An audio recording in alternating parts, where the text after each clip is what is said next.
नमस्कार दोस्तों, आज शुरुआत करते हैं इकाई 5 ऊष्मा एवं ताप से। पहले प्रश्न को देखते हैं। पहले प्रश्न में है, दिए गए चित्रों को देखकर उनकी प्रकृति के अनुसार ठंडा और गर्म में वर्गीकृत करिए। तो पहला है सूरज गर्म, बर्फ ठंडा, चाय गर्म, आइसक्रीम ठंडा। नेक्स्ट है, किसी व्यक्ति को बुखार आने पर उसका ताप मापने के लिए किस यंत्र का प्रयोग कर होता है? तो वो होता है तापमापी या थर्मोमीटर। नेक्स्ट है, चित्र को देखकर डिब्बों में उचित ताप लिखिए। तो हमें उचित ताप लिखना है according to the conditions given, और नीचे जो लाइन दी हुई है दैट इज सेल्सियस थर्मोमीटर है ये। तो हमें जो सारी रीडिंग्स है वो हमें सेल्सियस में बतानी पड़ेगी। तो लोवेस्ट पॉइंट से चलते हैं। इस ताप पर पानी जमता है। तो कहाँ जमता है? 0 डिग्री सेंटीग्रेड पर पानी जमता है, that is melting point of ice, sorry melting point of water. Next है, यह स्वस्थ मनुष्य के शरीर का ताप है। तो वो होता है 37 डिग्री सेंटीग्रेड। नेक्स्ट है, इस ताप पर जल उबलता है, बॉइलिंग पॉइंट ऑफ वाटर वो है 100 डिग्री सेंटीग्रेड। नेक्स्ट पर आते हैं। प्रश्न 4, मीरा ने चाय बनाने के लिए पतीला गैस पर रखा। उसने कुछ समय बाद पतीले का हैंडल पकड़ा तो वह उसे गर्म लगा, जबकि वह तो आग के ऊपर नहीं था। क्या आप बता सकते हैं कि पतीले का हैंडल ऊष्मा संचरण की किस विधि द्वारा गर्म हुआ है? तो पतीले का हैंडल जिस विधि द्वारा गर्म हुआ है उसे कहते हैं चालन विधि। जो 3 विधियां बताई गई हैं उनमें से इस विधि का जो यहाँ प्रयोग किया गया है वो है चालन विधि। चलिए नेक्स्ट पेज पर चलते हैं। निम्नलिखित में से ऊष्मा स्थानांतरण की कौन सी विधि द्वारा ऊष्मा का संचरण हो रहा है? तो फर्स्ट एसी, इसमें होता है विकिरण जो विधि है। नेक्स्ट है पानी का उबलना, संवहन। उसके बाद है आग के पास गर्माहट का अनुभव, तो ये है विकिरण। नेक्स्ट है कपड़ों में इस्त्री करना, चालन विधि। सूरज की गर्मी पृथ्वी तक पहुंचना, विकिरण। नेक्स्ट है प्रश्न 6 पर आते हैं। रामू के यहाँ शादी में शरबत बनाने के लिए बर्फ की सिल्ली मंगाई गई। उसने देखा कि बर्फ की सिल्ली बोरे की परतों से लिपटी हुई थी। क्या आप बता सकते हैं कि ऐसा क्यों किया गया था?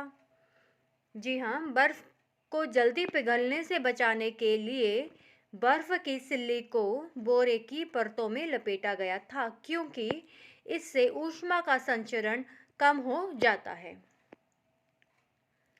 नेक्स्ट है मिलान करिए, हमें मिलाना है। फर्स्ट है लोहे की छड़, यह है ऊष्मा के सुचालक। सुचालक मतलब it is a good conductor of heat. उसके बाद जो नेक्स्ट मिलान है यहाँ पे देखेंगे हम। देखिए ये है ऊष्मा का सुचालक। उसके बाद स्टील का बर्तन भी है ऊष्मा का सुचालक।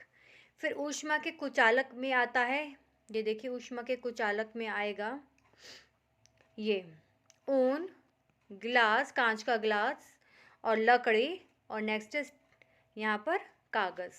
ये जो चारों हैं ये है ऊष्मा के कुचालक हैं, that is a bad conductor of heat. और जो ऊष्मा के सुचालक हैं वो हैं लोहे की छड़ और स्टील का बर्तन। नेक्स्ट देखते हैं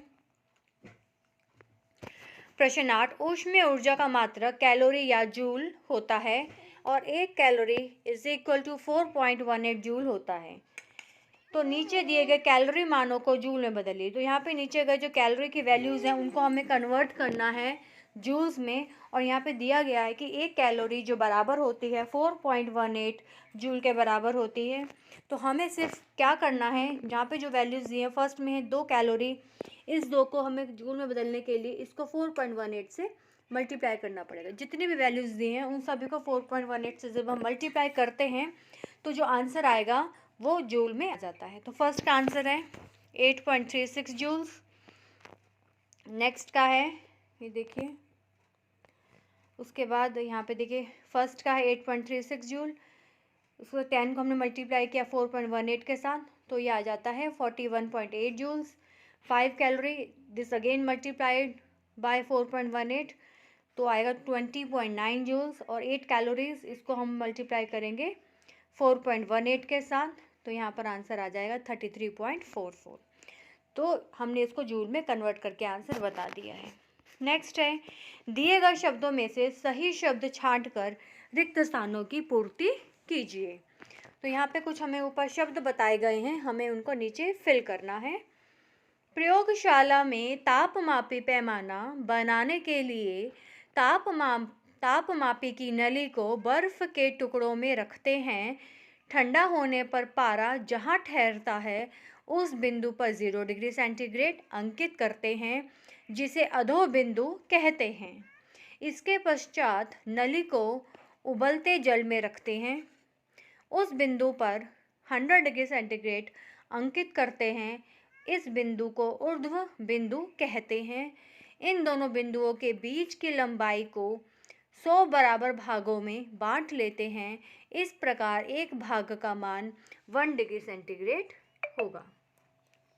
जैसे जो आपने पहले थर्मामीटर देखा था, उसमें जो इसको डिविजन्स किए हैं, 100 डिविजन्स कर दी हैं, और सबसे जो लोवेस्ट पॉइंट है दैट इज़ 0 डिग्री सेंटीग्रेड, और हाईएस्ट पॉइंट है वो है 100 डिग्री सेंटीग्रेड।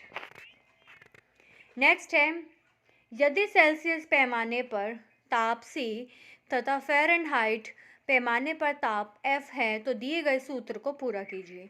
ये जो फॉर्मूला दिया गया है, इसमें रिलेशन बताया गया है सेंटीग्रेड और फ़ारेनहाइट के बीच में। कोई एक वैल्यू हमें अगर दी हुई है तो हम उसको दूसरी वैल्यू में कन्वर्ट कर सकते हैं। तो ये फार्मूला होता है C divided by 100 is equal to F minus 32 divided by 180। तो इस फार्मूले से हम इसको डिवाइड कर सकते हैं। तो नेक्स्ट देखते हैं प्रश्न 11। दिए गए सेल्सियस मानों को फ़ारेनहाइट में तथा फ़ारेनहाइट मानों को सेल्सियस मानों में बदलिए। तो हमने यूजिंग द अबव फार्मूला, जो फार्मूला लिखा गया है, इसकी मदद से हमें एक दूसरे में इसको कन्वर्ट कर सकते हैं। तो अगर 20 डिग्री सेंटीग्रेड है, सेंटीग्रेड 20 डिग्री है, तो हम क्या करेंगे, यहाँ पे हम देख सकते हैं कि जैसे डिग्री यहाँ पे गिवन है 20 डिग्री सेंटीग्रेड, तो हम C की जगह पर रखेंगे 20 और नीचे रखेंगे 100 इज़ इक्वल टू F को हमें निकालना है माइनस 32 डिवाइडेड बाय 180। तो जब हम इसको क्रॉस मल्टीप्लाई करेंगे तो F की जो वैल्यू आएगी वो आएगी 68 डिग्री F। इसी तरीके से यहाँ पर क्या दिया हुआ है, 37 डिग्री से यहाँ पे F होगा, सॉरी ना, यहाँ पे इनकी थोड़ी प्रिंटिंग मिस्टेक लग रही है, यहाँ पे F होना चाहिए। हाँ, तो उसके बाद 20 यहाँ फ़ारेनहाइट है, आप कैलकुलेट करके देख सकते हैं। सेंटीग्रेड में जब 37 डिग्री सेंटीग्रेड होता है तो फ़ारेनहाइट में क्या होता है 98.6 फ़ारेनहाइट, जो हमारा बॉडी टेम्परेचर होता है, नॉर्मल बॉडी टेम्परेचर। नेक्स्ट है 170 डिग्री सेंटीग्रेड यहाँ गिवन है, तो फ़ारेनहाइट में हमें वैल्यू निकालनी है, तो ये आ जाएगी 158। और यहाँ पे फ़ारेनहाइट में दी हुई है तो उसके हमने इन्वर्स निकालनी है सेल्सियस में, तो ये सेल्सियस में निकल जाएगी। ठीक है, प्रश्न 12 देखते हैं। कुछ पदार्थ गर्म करने पर ठोस अवस्था से सीधे गैसीय अवस्था में बदल जाते हैं। ऐसे पदार्थ ऊर्ध्वपाती कहलाते हैं, जैसे कपूर, नौसादर आदि। प्रश्न 13। दो फंसे हुए गिलासों को निकालने के लिए उनको गर्म करते हैं, जिससे वह आसानी से निकल जाते हैं। क्या आप बता सकते हैं कि यह किस प्रक्रिया के कारण से होता है? दैनिक जीवन में इस प्रक्रिया के उपयोग के और उदाहरण दीजिए। गर्म करने पर धातुओं में प्रसार होता है, इसी प्रक्रिया के कारण दो फंसे हुए गिलास निकल जाते हैं। प्रसार के अन्य उदाहरण हैं बोतल के मुंह पर फंसी कॉर्क निकालने के लिए मुंह को गर्म करना, जैसे जैम की बोतल होती है, जब हम स्टार्टिंग में उसको बाज़ार से ख़रीद करके लाते हैं तो बहुत ही टाइट होती है, कई बार हाथ से घुमाने पर भी वो नहीं खुल पाती है।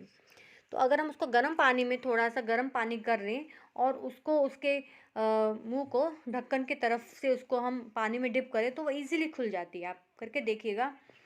तो एक एग्जांपल तो ये हो गया। सेकंड एग्जांपल है कांच के गिलास में ज़्यादा गर्म चाय डालने पर वो टूट जाता है। नेक्स्ट है 14th, 1 ग्राम जल का ताप 1 डिग्री सेल्सियस बढ़ाने के लिए आवश्यक ऊष्मा की मात्रा को 1 कैलोरी कहते हैं। नेक्स्ट है प्रश्न 15, निम्नलिखित में से कौन सी ऊर्जा गर्म जगह से ठंडी जगह तक स्थानांतरित होती है? तो वो है ऊष्मीय ऊर्जा।